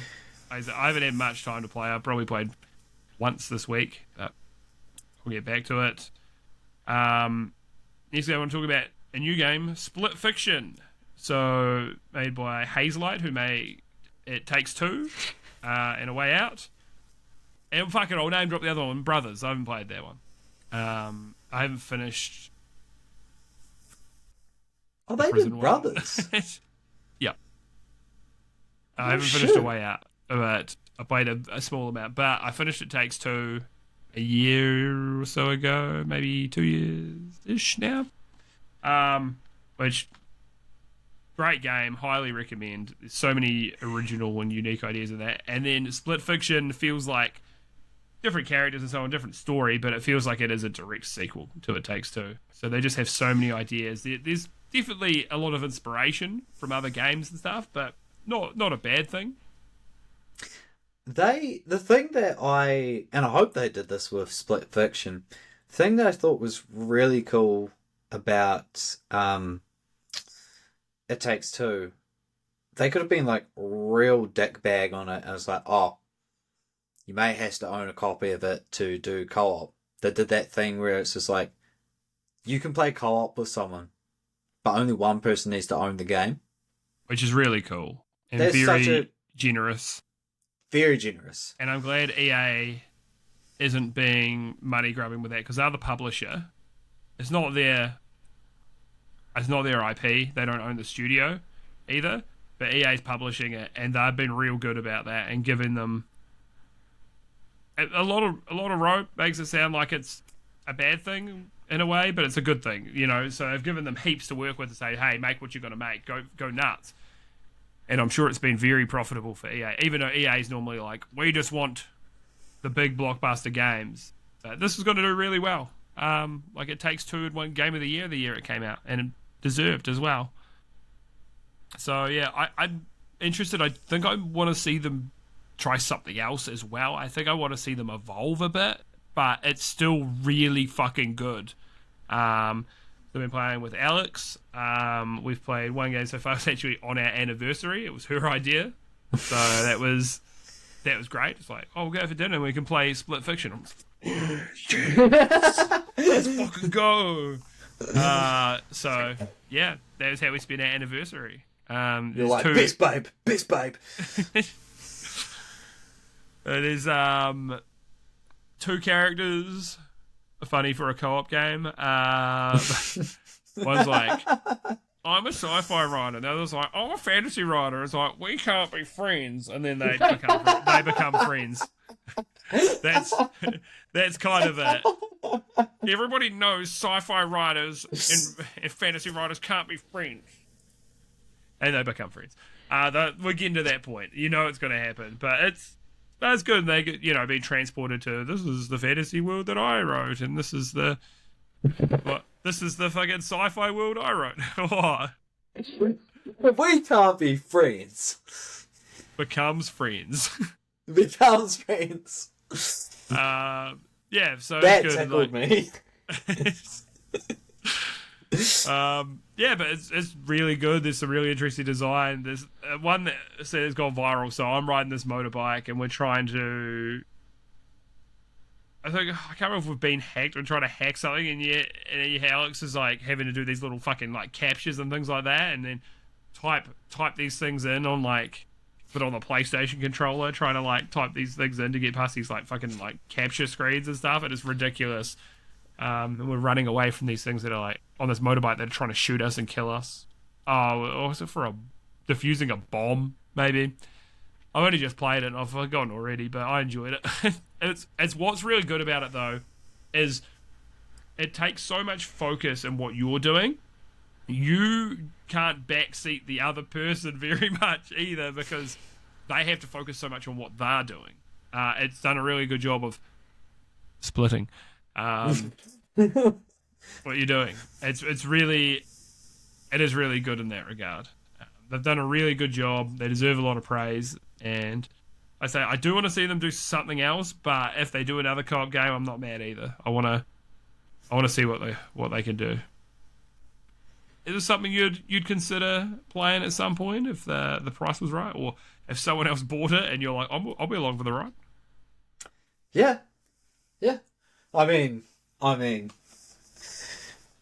nothing's gonna beat your story. I was like, I played it on an anniversary. Went to dinner. Yeah, it's funny. When Hamish asked when I said I've been playing it, he's like, "Who are you playing it with? Alex, Chris, or who was the other person?" He said, Matt Code. Wait, Alex, what do you mean? Matt Code will also be playing it with his missus. And Chris will be playing Hamish it will with just his end up boy playing Cam. it together. Hey, nothing wrong with that, mate. We'll be each other's misses. Yeah, exactly.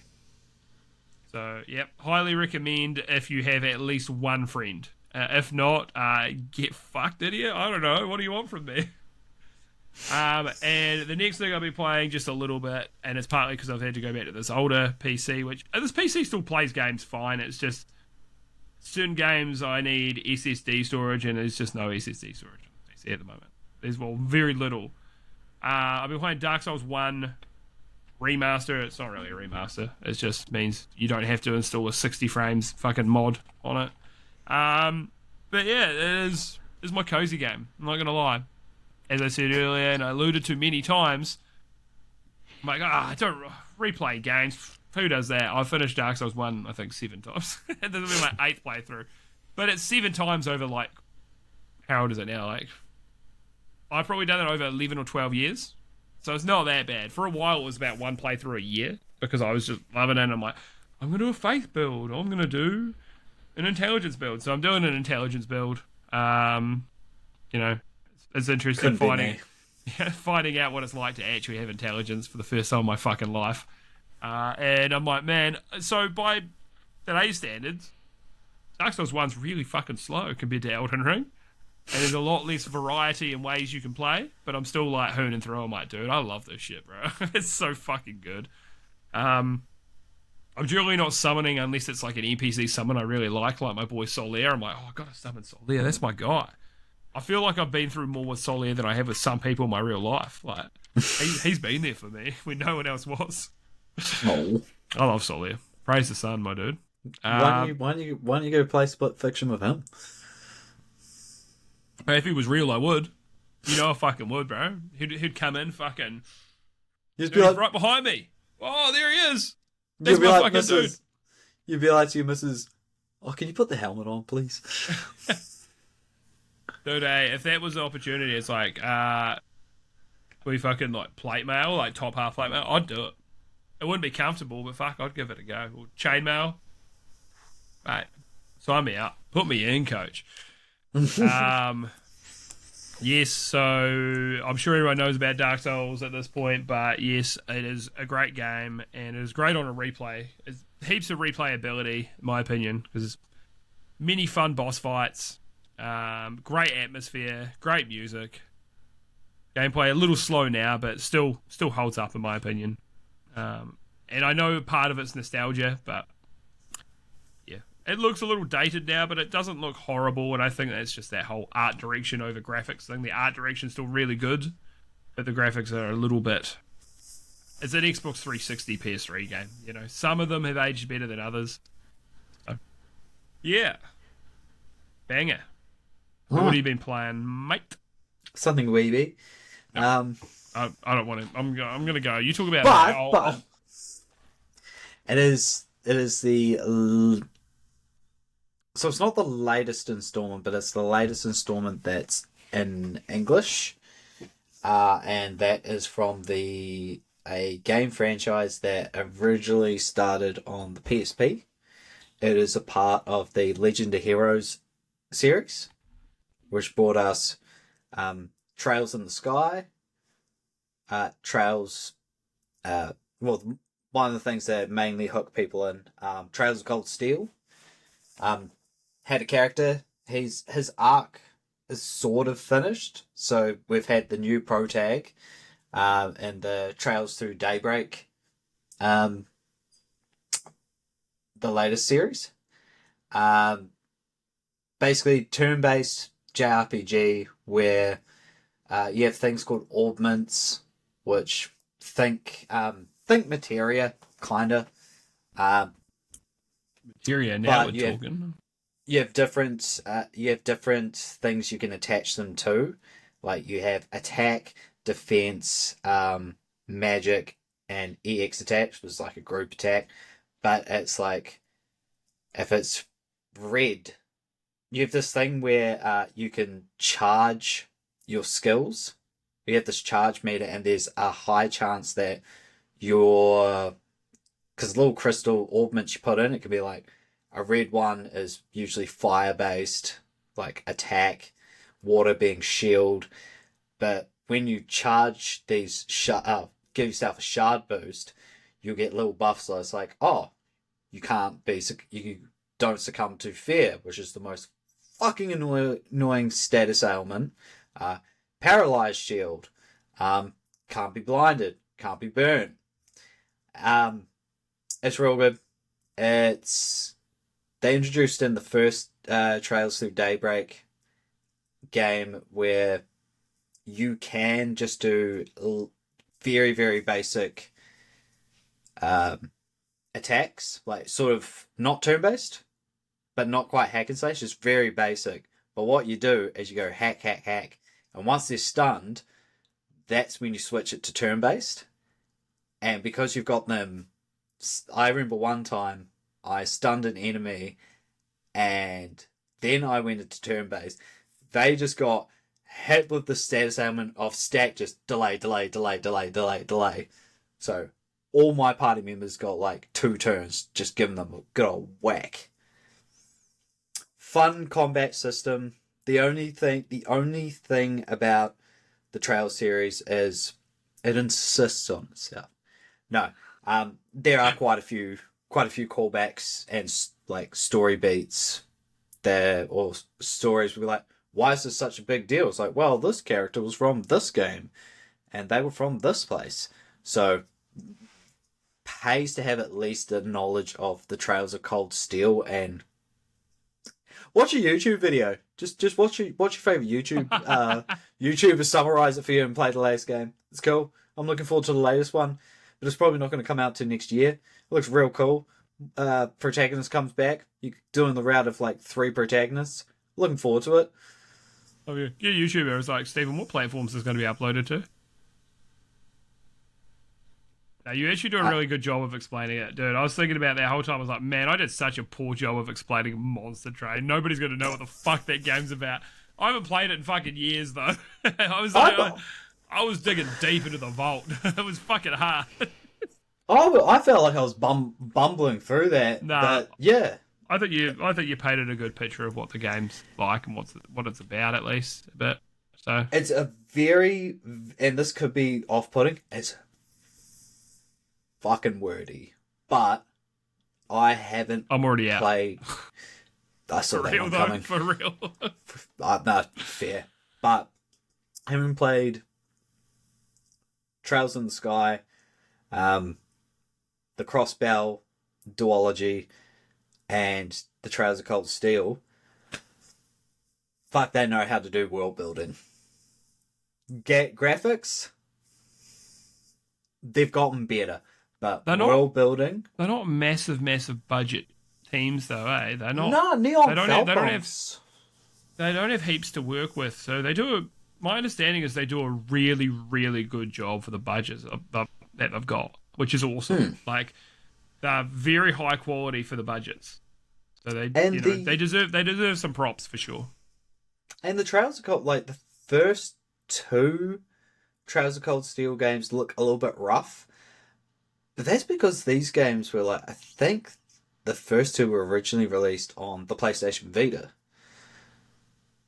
So yeah, great combat, great world building. Can get tropey at times, but anime. You're not. You're like the aliens guys, like anime. Yeah. Main protagonist falls on like a future love interest titties, and she's like real angry at him. It's like plot. Yeah, I watch Fairy Tail for the plot. The plot. I like how Two that's the giant name, plots. Believe it or not, that might have been the last anime I watched anything of actually. Oh, was it that or Attack on Titan? I can't remember. Matt Code got me to watch them. And you know what? What I watched for Fairy Tail was not that bad. Cool fights. That's all I need. I liked the dragon that ate metal, and then I just stopped watching. Gargiel. You made Like, that you up. don't. Oh, It's not real. hey, Is that a spoiler? No. How how far did you get?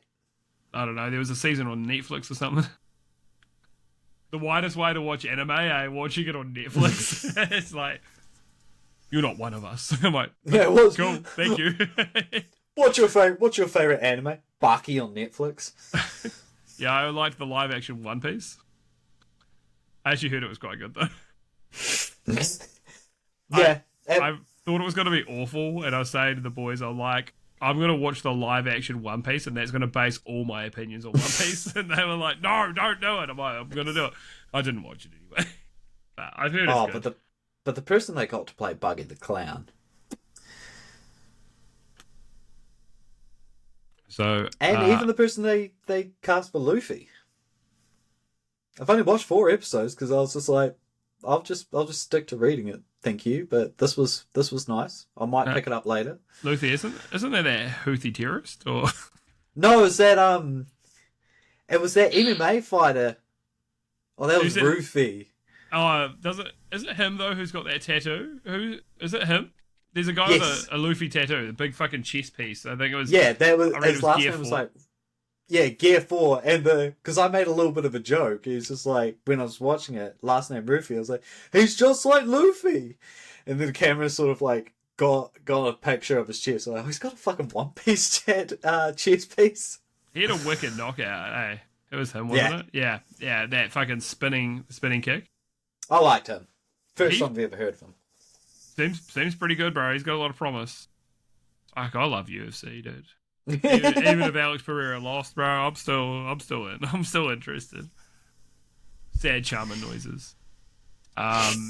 Gives me a track. Have you been playing have you got anything else to say about it or? No, that's Yeah. Don't be a normie who writes a game off because it doesn't look great.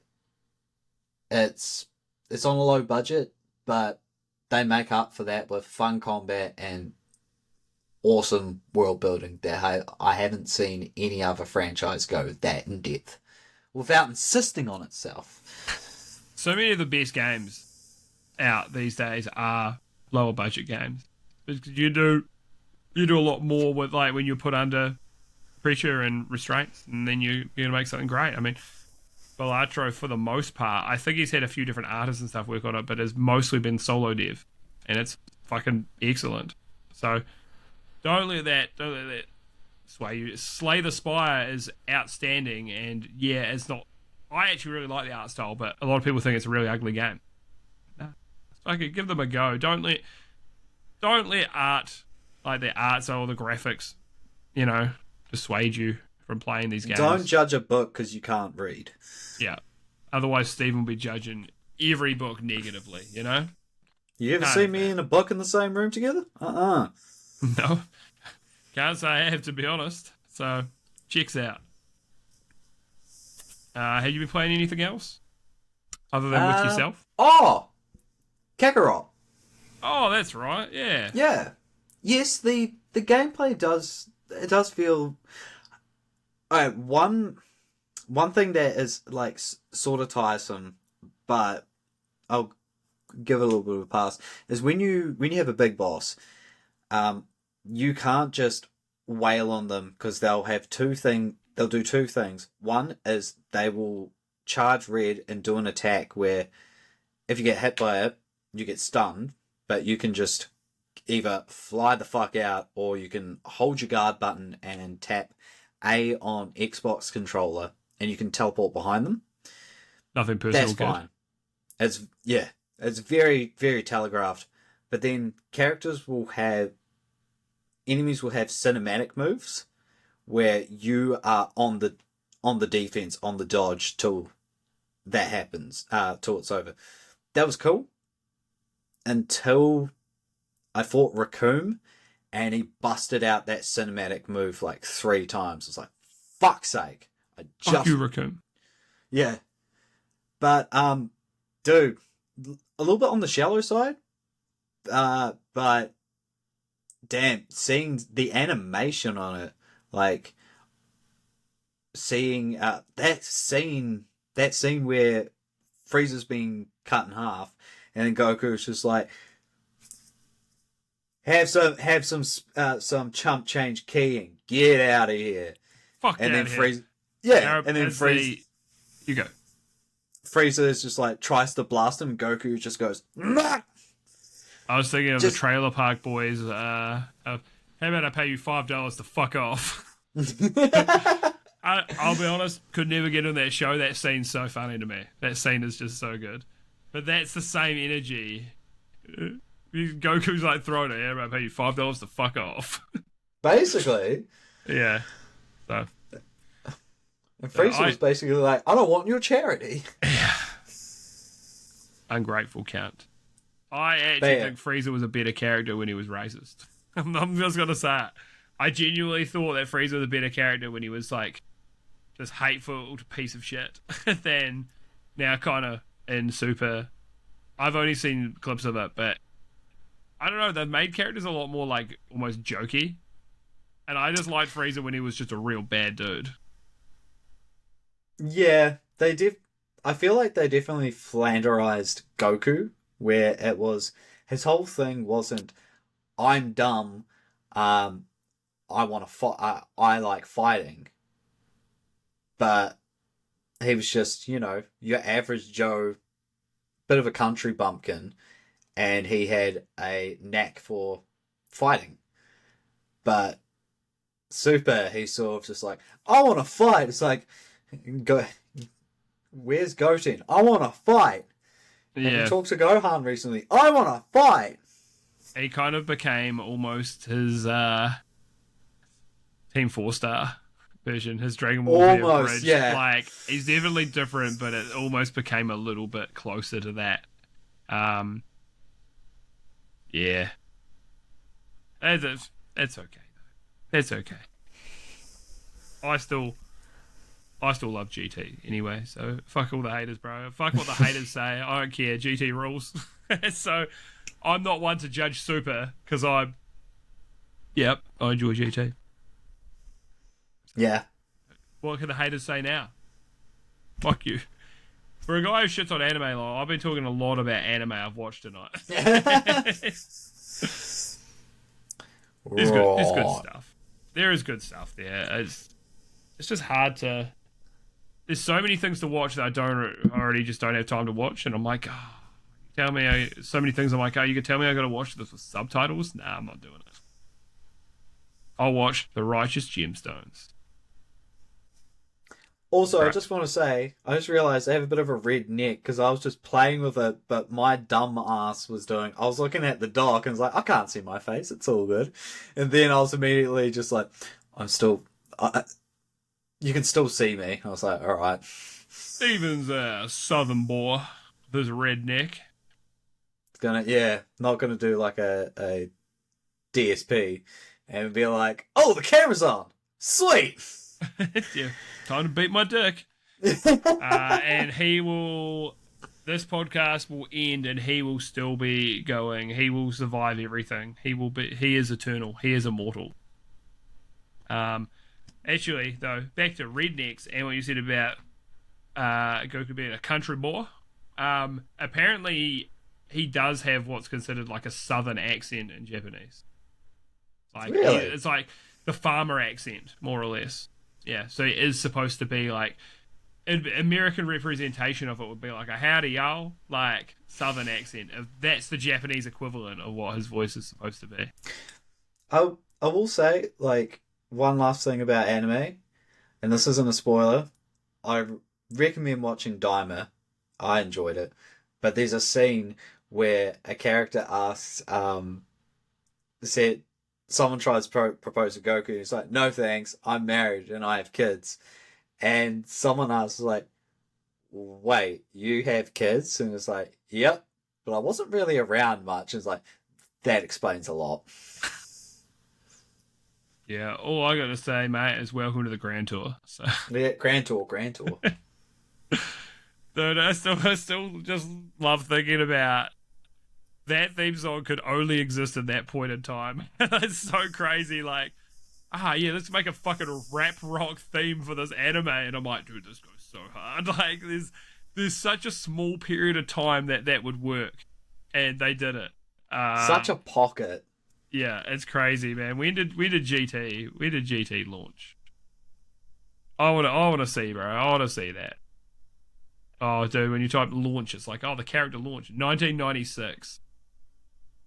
I wonder though when we got the translation and stuff of it, when we got the dub, because I imagine that was a little bit later, and I feel like it's that late 90s, early 2000s is like that rap rock kind of fucking era, and Limp Bizkit was like fucking popping off. If only we could fly. Dude, good shit, bro. Good shit. Cool. Anything else about Kakarot? No. I put 11 I'm hours enjoying in. I put 11 hours in, it looks like. I just had a look on Steam before. I liked everything except the gameplay, and I'm a gameplay driven guy. So it was quite hard. I found I was just fighting every battle in the exact same way. And for me that's always like I'm kinda done. I like the enemies to change strategies so I can adapt to the enemy and adapt my gameplay, not so much way, because Final Fantasy 16 was similar, and I was like, I'm just killing everything in the same way, and that was my problem with Kakarot. But otherwise, like you said, visually, I like how good anime games have gotten, because they look more and more like the anime each generation, which is just fucking awesome. Like, you feel like you're there, which is really cool. And another testament to it is, I have a friend who. No, you don't. Yeah, true. He's right. He's already here. He got into Dragon Ball Z because of Kakarot. Oh wow, that is late. That's real late. It's sort of like That's our cool, shout out our friend Jesse. He's pretty well versed in like Naruto knowledge. Never watched the show. He's just played all the Ultimate Ninja Storm games. They're actually really fun games, man. They are. They are. They're a heap of fun, man. I'm not a massive Naruto guy. Like I've seen all the big fights because one of my mates showed me. He's like, dude, check this out. Check out this fight with Pain. I'm like, oh, this goes pretty hard. But I played a few of the games, and they're not, great fighting games. The fighting game, right? As far as that goes, but they're just a lot of fun. Yeah, they're a fun arena fighter. They're, like Tenkaichi, the same kind of thing. They're not a good balanced fighting game, but they're fun, and that's what matters. So plus, they get the big bulk of the major story bits real well. Yeah, you get the gist of the story. It skims over them. The high budget ones, they'll animate things, and then the medium ones, they're kind of like, yeah, we'll just show you a little fucking tile with speech bubbles and someone talking over it. Yeah. You still get the gist of the story. All right. So, the last thing I really want to talk about before we get into the fun little topic we like to do at the end. I don't know why I'm like, oh, keep a little suspense. I'll keep a little, oh, you don't know what it is unless you've been here before, then you know what it is. Dragon Age: The Veilguard is already on PlayStation Plus, the subscription, and we talked about it before. It's like, look, I know there's a whole thing. If you criticize current Dragon Age, people just think you're a fucking you're a chud, or you're a right winger or whatever, right? Which I also, like I say, I don't really care what your politics are. Don't fucking bother me at all. It doesn't matter either side. But I just think this shows it's not a good sign for the game that EA felt like they extracted everything they could at these high value sales, at full price, and they're already just taking a bag from Sony to put it on PS Plus. So the game hasn't done well, and for people who paid full price and play on PlayStation, they're probably pretty gutted that it's already part of PlayStation Plus. So, probably kicking themselves. Yeah, it feels pretty bad if they, in that regard. So it is a shame. We do want to see BioWare succeed, but if this Mass Effect game ain't the tits, it's goodbye. Become a Battlefield support studio and shit 80% of the team. It's probably their fate. But we will see. So, because you don't want to see studios getting closed down, especially ones who have made good shit. Yeah. But you can only lose so much money. Sometimes it's not even losing money. Sometimes it's like, we didn't make much money at all from this. And the idea with game development, from my understanding, is it's not just, cool, we made this game for $100 million and then we made $105 million. The idea is you want to make all the money back as quick as possible, so then you can fund the next game. You know how much of a runway you've got to start financing the next game, which will generally be more expensive. So theoretically, my understanding is you want to double your investment, and then you have the security to know that you can completely put out the next game. Look, I could be wrong, but this is just what I've heard and my understanding of, these general expectations, and not just the EA shareholder ones. It's just, that's what you want to do to keep the wheels turning. So when you're, studio like RGG, who makes these high quality games and makes them pretty cheap and recycles a lot of assets, which is a good thing. It's not a bad thing. It's not, oh, why are you using the same get in the boat animation in God of War? Who fucking cares? Touch grass, you fucking idiot. that was too aggressive.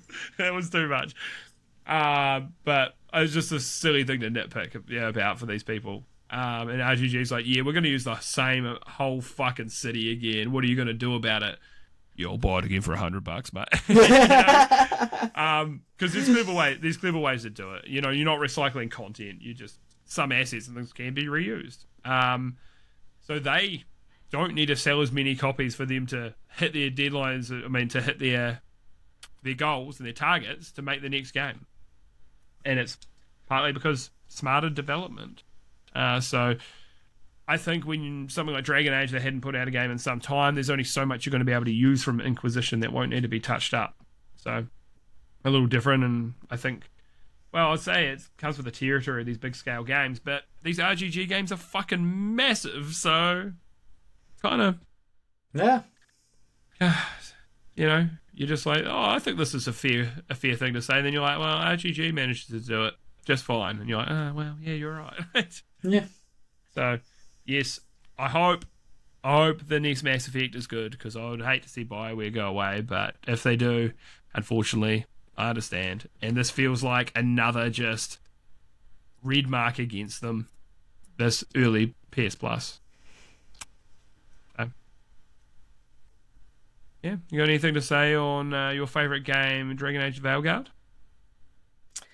Well, I've only had a micro go at Dragon Age Origins, and I put put some time into Inquisition. Some people like, I don't know, some people just don't like Inquisition. I enjoyed it. It was the first Dragon Age game I ever played.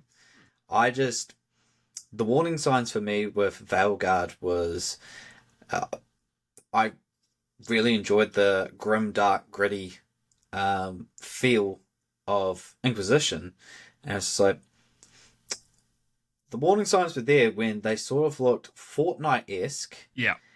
And they were singing that song, We Can Be Heroes. I was like, it seems a bit, nothing wrong with camp. Nothing wrong with camp. But it's just like, this is going to be different. And if it's not the David Bowie original, I don't fucking care. Yeah, I was just like, But also, it pretty sucks that, like, when people talk about the game, they talk about the shoddy writing and stuff. I hardly hear anybody, like, praise or dick on the gameplay or anything. Like, I can excuse to an extent sloppy writing if it's got like a fun gameplay loop. Yeah, because you play anime games. But no, the main thing that I hear is it feels like the way that people interact is like, even though it's in a fictional game, this is not how people interact with each other. Yeah. People just don't openly just monologue to other people like that. It's unnatural. Yeah, I did hear a lot of people say therapy speak as well, which people felt like. People were like, oh, people don't talk like this in real life. But people who have been to therapy, not me, I'm fucking raw dogging life for better or for worse. Yeah, they're like, this is how a lot of therapy speak goes. And this, people like, Gene Park, from the Washington Post, journalist, who's a pretty down-to-earth dude with these kind of things. So it's not just your chuds saying that. I think at some stage, when I do have time and then I do have a break in the backlog, I will give it a go. On behalf of me as well. I don't know how much I will play. I've never been a BioWare guy in general. I've never been a Dragon Age guy. I've never been a BioWare guy. So the game is not for me already. But I want to see it for myself and see, is it as bad as everyone says? And usually when people say these things are that bad, by the time I play them or watch them or whatever, it's not as bad as people have said. Book of Boba Fett was one for me. People said, oh, it's so shit, bro. It's so shit. Don't watch it. And I was like, okay. And then I gave it a year. Then I watched it. And I'm like, that's actually not that bad. Is it amazing? No. Did they butcher the character of Boba Fett? I'm actually a really reasonable guy, not just a bounty hunter. Okay, that's cool. Fuck you. But it wasn't terrible. It was alright. It was watchable. So I feel like Last of Us 2 was also one that I was told it was the worst thing ever, and then I actually really enjoyed it, even if it was a little long. So this, I feel like if I played it, I still think it won't be for me, but it's probably not as bad as people say. Hell yeah. Look, I don't know if I've got any more rants left in me, but you never know. There's usually more. I think we'll get to the secret section. Ooh, what could it be? It's the Steam review of the week. Woo! I was just thinking, like, this is a dumb bit, but I really enjoy it. It's just like, what? It's just nice to find a silly little review. I don't have too much of it. So Monster Hunter Wilds has come out. Stephen and I at some stage are going to play Monster Hunter Worlds together. I called it Monster Hunt. Bro, what's wrong with me? I always called it Mono Hunter in there too, but I didn't. So yeah, Stephen and I are going to play Worlds at some point together. I haven't pitched this to Stephen, but maybe we stream some of it. Who knows? That'd be good. Yeah. I think it'd be a bit of fun. I need to get through some of that onboarding and learn the game a bit better because I fell off pretty quick last time. Monster Hunter on paper as a franchise, I seem like I would really like. So I do want to give it a shake. But I'm not just going to go out and buy Wilds unless I can get into the world first. So there's a good review for that. Jamesy on Steam said, haven't touched grass since launch. So pretty good review. I know it's had some technical issues on PC, but for the people who have got grunty PCs, apparently it's been fucking awesome. So, yep, this man should probably touch grass, but Jamesy, I'm not your fucking dad, bro. I'm not going to tell you what to do. What about you, Stephen? You got a review there? I actually do. Yeah. I think this one's quite clever. So, for a game that again has been on my watch list and I'm looking forward to, it's the ADHD Boomer Shooter Mullet Magic. And Desi writes, imagine Doom, but instead of going to Mars to kill demons, Demon Slayer slams 10 lines of coke, got a mullet, and started killing billionaire robots for a big titty waifu and a pair of Jordans. Sold. We love big titty waifus, don't we, folks? Yeah. Hell yeah.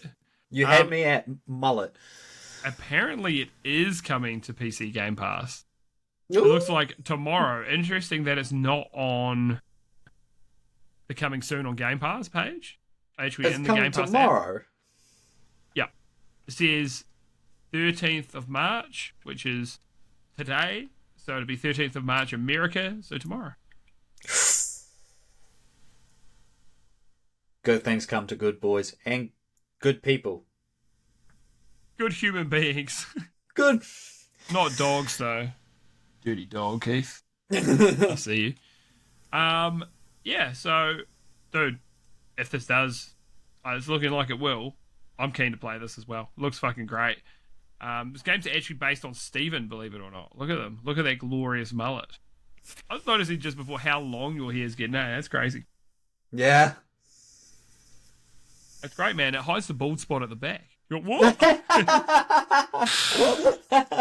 I made that up. He doesn't have the John Cena bald spot going on.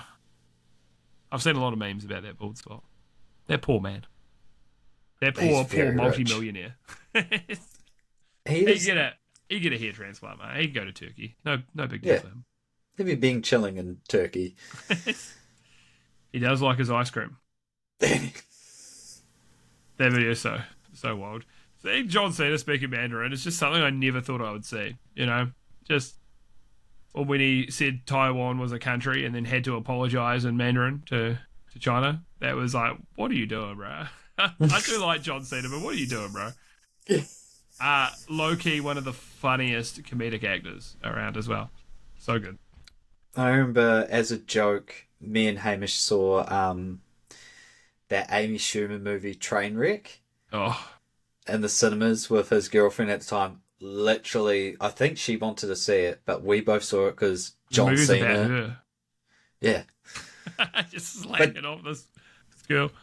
But John Cena's in it, and he has one of the best lines in it. Goes on a date with her. She's being a little bit flip-floppy, and he just goes to her, "Fuck you, Amy. You are not nice." He's got great, like, deadpan delivery on these goofy-ass characters, man. John Cena's great. I can't believe he turned into a bad guy on WWE, though. Dude, I saw so many grown-ass men being so upset about that. I'm like, bro, you're 30 years old. Why are you... You know this isn't real. Come on now, mate. What are you doing? Because I hadn't watched wrestling in years. And I saw a meme on, like, I saw this Reddit meme, and it was of, like, John Cena and The Rock, but they would someone edited him to look like Goku Black and Zamasu. Oh yeah. I was like, I don't get this. And then when you said, "Oh, you informed me that John Cena's gone heel," I was like, he wrestled a lot of his early career as a heel. And he was a white boy rapper. Dude, I didn't even realize he was a heel as a white boy rapper. That's hilarious. But I don't watch wrestling because I'm not going to slander wrestling watchers. A lot of crossover with gaming. It's never appealed to me. After I turned like 10 years old, I just kind of left it behind. Especially if you're UFC pilled. Yeah, I like actual fighting. I think the athleticism of wrestling is really cool. Like they are like very athletic people, and it's not easy to do. It's really fucking difficult. So that's not why I don't enjoy it. It's just, it's redneck soap opera. Just fine if you enjoy that. There's nothing wrong with that. It's not for me. Live Japanese wrestling, it's like I remember hearing a wrestler describe the reason he got into wrestling is like this is like the closest thing to like anime. And I was just like, I can respect that. Absolutely. It's yeah, the thing is as well, like if it was on, I'm with the boys, I'm sure I wouldn't hate it. It's fine. It's alright. It's not a bad thing. But I'm never gonna pursue it. No. I actually have a cousin that is like, who's his second cousin, who's like an amateur wrestler. Sick. Yeah. Yeah, I was surprised because I'm like, he's a little guy. But, Rey Mysterio, also a little guy. Food for thought, mate. Alrighty. Not many thoughts going on. Yeah, alright. So we're gonna end it here, and we'll see you on the next one. No, thank you for listening to us. For the material that we had written down, we was like, oh, it's just gonna be a wee one this short time. one, just a wee one. It was like we're clocked in at our usual time. Yeah, we put in 2 hours. We're just under 2 hours. Like I didn't expect this to go for 2 hours, but it turns out I can talk absolute shit for longer than I should. Lewis literally has just a sentence in the doc, and we stretched it. It's basically like that episode of SpongeBob where he writes things not to do at a stoplight, and it just has the word "the." He's just writing and writing and writing. You're like, yeah, and then it's that. Oh, dude, though, I have to show off. Speaking of SpongeBob, I've received a lovely gift yesterday. So this is only for real ones that'll get all the way to the end. I thought it was that nice shirt you're wearing, but I was like, that's nice, but where's the spin bab? I was given this amazing gift of a bold and brash, done deliberately, slightly poorly in certain ways, because Squidward's not much of an artist. The frame on that's crooked deliberately. Amazing piece of art from Scriptlet's partner Amber. She is the Shouts goat. out. Amber's awesome. So yeah, very happy with that. Chris fucking drove it out from half an hour away from where I live, and just to drop it off, and was talking to us on Discord the whole time, and I had no fucking idea what was going on. He just showed up. Didn't even know the man was in the car. He just fucking showed up, and I'm like, I hear get a knock on my door. I'm like, what the fuck? Who the fuck's at my door? And they'll hear it, and then they probably hear me through Chris's headset, because he was still wearing his gaming headset on his head. He attached it to his phone. Dude, it was wild. So that made I didn't even notice. Didn't even notice because it's the first time seeing it. But that's meant how the frame's like purposely crooked. Yeah, it's so good. And this came from a passing comment essentially. I was like, man, I'd love a bold and brash. And Chris was like, oh, maybe I could get Amber to do one. It was maybe like 3 weeks ago. So I'm gonna be hanging it up on the wall at some point. Very, very happy with that commitment to the bit, Chris. Mm-hmm. He's the goat. He's the absolute goat.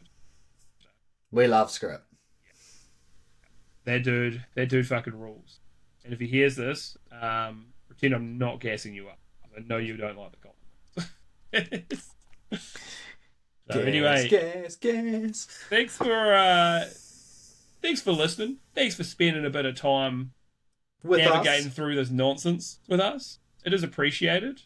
Once again, hey, leave a comment, leave a like, do the subscribe. Do that thing we like. Do that thing. Come on. If you're not gonna do it for me, at least do it for Steve.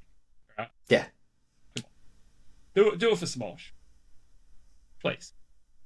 Please, he needs it. Anyway, but no, we do appreciate it. Hopefully in another 2 weeks we'll put out some more nonsense, and maybe you'll listen to that too. So thanks for stopping by. We'll catch you on the next one. Bye. Catch, catch.